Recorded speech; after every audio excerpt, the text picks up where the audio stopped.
This video is based on official accident reports and documented evidence. The story you're about to hear represents one of aviation's greatest mysteries, a case that remains unsolved to this day, leaving 239 families without closure and the world with more questions than answers. March 8, 2014. The clock strikes just past midnight in Kuala Lumpur, Malaysia. The bustling international airport hums with the familiar rhythm of late-night departures.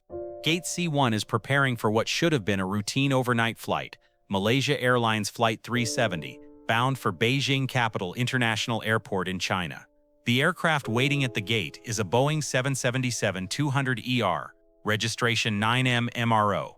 This twin-engine widebody had been in service for 11 years, accumulating over 53,000 flight hours across 7,526 takeoff and landing cycles. Its maintenance records were spotless, with the last A-check completed just 2 weeks prior. Tonight, it would carry 239 souls into the darkness and into one of the most perplexing mysteries in aviation history. Two Rolls-Royce Trent 892 engines sat ready to power this 164-meter giant across the South China Sea. In a few hours, families in Beijing would be waiting at the arrivals gate, but those families would never see their loved ones walk through those doors again. In the cockpit, Captain Zahari Ahmad Shah settled into the left seat. At 53 years old, he was one of Malaysia Airlines' most experienced pilots, having joined the company in 1981 with over 18,000 flight hours under his belt. Known for his professionalism and aviation passion, Zahari was also a flight simulator enthusiast who often practiced complex scenarios at home. Beside him sat First Officer Farik Abdul Hamid, just 27 years old. This was significant for Farik. He had recently completed his transition training to become a qualified Boeing 777 co-pilot. This flight would be one of his first as a fully certified 777 first officer, working alongside one of the airline's most senior captains. In the cabin, Flight Service Manager Patrick Francis Gomes led a crew of 10 flight attendants. Gomes had devoted 35 years of his life to Malaysia Airlines, earning respect throughout the company for his dedication and expertise in passenger service. The passenger manifest told stories of lives in transit. Among the 227 passengers were Chinese calligraphy artists returning from an exhibition in Malaysia. There were 20 employees of Freescale Semiconductor heading to Beijing for business. Two young Iranian men, Poryanur Mohammad Merdad and Delavar Said Mohammad Reza, were traveling on stolen passports, seeking new lives in Europe. Families with young children, business travelers, and tourists, all unaware they were about to become part of aviation's greatest mystery. At 11:20 p.m. local time, the aircraft began its taxi to runway 32R. Air traffic control cleared Malaysia 370 for departure, and at exactly 12:41 a.m. on March 8th, the Boeing 777 lifted off into the tropical night sky. The takeoff was normal, the aircraft climbing steadily through the humid Malaysian air toward its cruising altitude of 35,000 feet. Captain Zaharia's voice came through clearly on the radio as he checked in with Kuala Lumpur approach. Everything proceeded exactly as it should. The aircraft's ACARS system, its automatic communication link with ground stations, continued sending routine data about the flight's progress, reporting normal engine parameters, fuel consumption, and aircraft systems. By 1:01 a.m., Flight 370 had reached its cruising altitude and settled into its planned route toward Beijing. The flight was tracking normally over the South China Sea, following airway R208 toward the next waypoint. The cabin lights had been dimmed, passengers were settling in for sleep, and the flight attendants were beginning their service routine. At 1:07 a.m., the ACARS system transmitted its final routine message. This automated system, designed to provide continuous updates on aircraft health and position, would never communicate with Malaysia Airlines Operations Center again. But at this moment, there was no indication of any problem whatsoever. The flight was proceeding exactly according to plan, crossing into the vast expanse of the South China Sea under a canopy of stars. At 1:19 a.m. Malaysian time, Flight 370 reached a critical waypoint in its journey. The aircraft was about to leave Malaysian-controlled airspace and enter Vietnamese airspace over the South China Sea. This handover between air traffic control centers is routine. It happens thousands of times every day around the world. The radio crackled as Lumpur radar made the standard call. Malaysian 370, contact Ho Chi Minh 120.9, good night. Captain Zaharia's response came through clearly, his voice calm and professional. Good night, Malaysian 370. This would be the last transmission ever received from Flight 370. These words, "Good night, Malaysian 370," would become haunting echoes, replayed countless times in the investigation that followed. There was no stress in Zaharia's voice, no indication of emergency, no hint of the catastrophe about to unfold. But as investigators would later discover, something had already gone terribly wrong. Someone, somehow, had taken control of the aircraft's destiny. Within minutes of this final radio call, Flight 370's transponder, the device that identifies the aircraft to radar systems, went silent. The aircraft's ACARS system, which should have been sending regular updates, had stopped transmitting. The sophisticated communication systems that connected MH370 to the outside world had been deliberately disabled. When Vietnamese air traffic controllers tried to contact the flight as it entered their airspace, they heard only silence. Flight 370 had vanished from the modern world's electronic surveillance network, but it was still flying, carrying 239 people into the darkness of the most baffling mystery in aviation history. Before we continue with this extraordinary mystery, we want to take a moment to thank everyone who supports our channel. These stories take weeks of research, and your viewership and subscriptions help us bring these important aviation stories to light. If you find value in our detailed investigations, we'd be grateful for your support through likes and subscriptions. When Vietnamese air traffic control realized Flight 370 hadn't checked in as scheduled, the first alarms began to sound. Initial concerns centered on a possible communications failure, a troubling but not unheard of situation. Search and rescue operations launched immediately, focusing on the aircraft's last known position over the South China Sea. Aircraft and ships from multiple nations converged on the search area. The assumption was logical. If MH370 had experienced an emergency, it would have gone down near its last reported position. But as hours turned to days, no trace of the aircraft was found. No debris, no oil slicks, no emergency signals from the flight recorders. Then came the shocking revelation that would transform everything investigators thought they knew. Malaysian military radar had tracked an unidentified aircraft after MH370's transponder went dark. This radar signature showed an aircraft turning sharply westward, flying back across the Malay Peninsula, directly contradicting the flight's planned route to Beijing. The aircraft had flown over Penang Island, where Captain Zahari had grown up, then continued northwest into the Andaman Sea. Military radar tracked this mysterious aircraft until 2:22 a.m., when it disappeared from coverage near the tip of Sumatra. Incredibly, MH370 had flown for over an hour after its final radio transmission, taking a route that made no sense for a flight to Beijing. The search area suddenly shifted from the South China Sea to the Indian Ocean, a vast expanse of some of the most remote waters on Earth. As the world struggled to comprehend how a modern airliner could simply vanish, investigators turned to an unexpected source of information: satellite data from the British company Inmarsat. Their satellite had continued exchanging automatic handshake signals with Flight 370's communication system for hours after the aircraft disappeared from radar. These brief digital exchanges didn't contain location data, but they provided something almost as valuable: timing information. By analyzing the minute delays in these signals caused by the aircraft's distance from the satellite, investigators could determine that MH370 had continued flying for nearly 7 hours after its final radio call. The mathematical analysis revealed two possible flight paths: a northern corridor stretching across Asia toward Kazakhstan, or a southern corridor into the remote Indian Ocean. The northern route was quickly eliminated when countries along that path confirmed they had detected no unidentified aircraft on their military radars. This left the southern corridor, a vast arc stretching across the Indian Ocean toward Antarctica.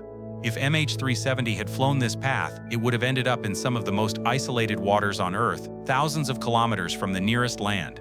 On March 24th, 16 agonizing days after the disappearance, Malaysian Prime Minister Najib Razak made the heartbreaking announcement. Based on the satellite analysis, Flight 370 had crashed in the southern Indian Ocean. All 239 people aboard were presumed dead, but the aircraft itself remained hidden somewhere in the dark depths of the ocean, along with the answers to what had happened in the cockpit that night. What followed was the most expensive search operation in aviation history. Australia took the lead in coordinating the massive effort, with support from Malaysia, China, and numerous other nations. The search area covered over 120,000 square kilometers of seafloor, an area roughly the size of Greece, in waters up to 6,000 meters deep. Sophisticated sonar-equipped vessels slowly crisscrossed the search zone, mapping the ocean floor with unprecedented detail. The seabed revealed an alien landscape of underwater mountains, canyons, and ridges that had never been charted before. But despite the most advanced technology available, no trace of MH370 was found. Then, 17 months after the disappearance, came the first breakthrough. On July 29, 2015, a piece of aircraft debris washed ashore on Reunion Island in the western Indian Ocean. The barnacle-encrusted fragment was identified as a flaperon, a control surface from the right wing of a Boeing 7070. Serial numbers confirmed it belonged to MH370. More debris pieces would eventually wash up on coastlines across the western Indian Ocean: wing flaps, interior panels, pieces of the engines. These fragments provided confirmation that the aircraft had indeed crashed, but they also revealed something troubling. The pattern of damage suggested the aircraft had broken apart, but investigators couldn't determine whether this had happened in the air or upon impact with the ocean. Each piece of debris was meticulously analyzed for clues about the aircraft's final moments, but the fragments raised more questions than they answered. Where was the main wreckage? What had caused the aircraft to deviate so dramatically from its course? And most haunting of all, why? As physical evidence remained elusive, investigators explored every possible scenario. The deliberate disabling of the aircraft's communication systems pointed to human intervention, but determining who was responsible proved impossible without the flight recorders. One theory focused on Captain Zahari himself. Investigators discovered that his personal flight simulator contained a route similar to MH370's actual path into the southern Indian Ocean. The FBI analyzed the simulator's hard drive and found deleted flight data showing a route that ended in fuel exhaustion over the Indian Ocean. However, aviation experts debated whether this constituted evidence of premeditation or was simply the practice of various emergency scenarios. Hijacking remained another possibility. 2 passengers were traveling on stolen passports, initially raising terrorism concerns. However, investigation revealed they were Iranian asylum seekers with no connection to terrorist organizations. No other passengers showed suspicious backgrounds or connections. Mechanical failure was considered but deemed extremely unlikely. The aircraft's maintenance records were excellent, and the deliberate disabling of communication systems suggested human action rather than technical malfunction. The Boeing 777 had an outstanding safety record, making catastrophic mechanical failure an improbable explanation. Cyber hijacking emerged as a modern theory, the possibility that hackers had remotely taken control of the aircraft systems. However, aviation security experts consider this scenario technically implausible given the 777 system architecture. The Malaysian government's final report in 2018 concluded that the evidence was insufficient to determine the precise cause of MH370's disappearance. The investigation cleared all passengers and crew of suspicion but could not rule out unlawful interference by a third party. The report confirmed that someone had manually changed the aircraft's course, but the identity of that person remained unknown. Behind the technical mysteries and investigative theories lay a human tragedy of unimaginable proportions. 239 families were left without answers, without closure, without even the ability to properly mourn their loved ones. In Chinese culture, where many of the passengers originated, the absence of remains created additional spiritual suffering for grieving families. The Chinese families organized protests and demanded answers from both Malaysian Airlines and the Malaysian government. Many refused to accept their loved ones were dead without concrete evidence. Some families relocated to Kuala Lumpur, maintaining vigils and pressure for continued searching. The aviation industry itself was transformed by MH370's disappearance. New regulations now require real-time tracking of aircraft over oceans.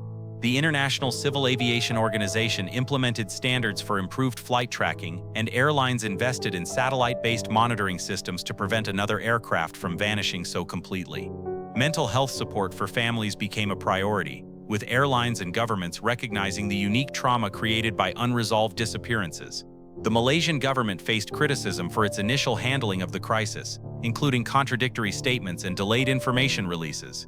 10 years later, support groups for MH370 families continue to meet. Annual memorial services honor the memory of those lost, while family members advocate for continued searching and improved aviation safety measures. Their persistent efforts keep the case in public consciousness, ensuring that the questions surrounding MH370 remain unanswered, but not forgotten. For these families, MH370 is not a mystery or an aviation case study. It is a daily reality of loss without resolution. As we conclude this investigation into MH370, we want to express our gratitude to our viewers who follow these complex aviation stories. Your support allows us to research these cases thoroughly and honor the memory of those lost. Please consider subscribing for more detailed aviation investigations. Today, more than a decade after MH370's disappearance, the the mystery remains unsolved. Ocean Infinity, the marine robotics company, has proposed new searches based on updated drift modeling and analysis. The Malaysian government announced in December 2024 that another search would commence, targeting a new area of the southern Indian Ocean with the highest probability of containing the wreckage. Advanced technology continues to evolve, offering new possibilities for deep-sea exploration. Autonomous underwater vehicles can now search vast areas more efficiently than ever before. Artificial intelligence helps analyze satellite imagery and oceanographic data. Each technological advancement brings renewed hope that MH370 might finally be found. But even if the wreckage is located, fundamental questions may never be answered. Without the flight data recorder and cockpit voice recorder, investigators may never know with certainty who changed the aircraft's course or why. The human element of this tragedy, the motivations, the decisions made in those critical hours, might remain forever locked in the depths of the Indian Ocean. MH370 serves as a sobering reminder of how much we still don't know about our world, despite our technological sophistication. In an age of constant surveillance and global connectivity, the fact that a massive airliner can simply vanish challenges our assumptions about modern aviation safety. Until that final answer comes, MH370 remains aviation's greatest mystery, a reminder that some questions are more enduring than the technology we build to answer them.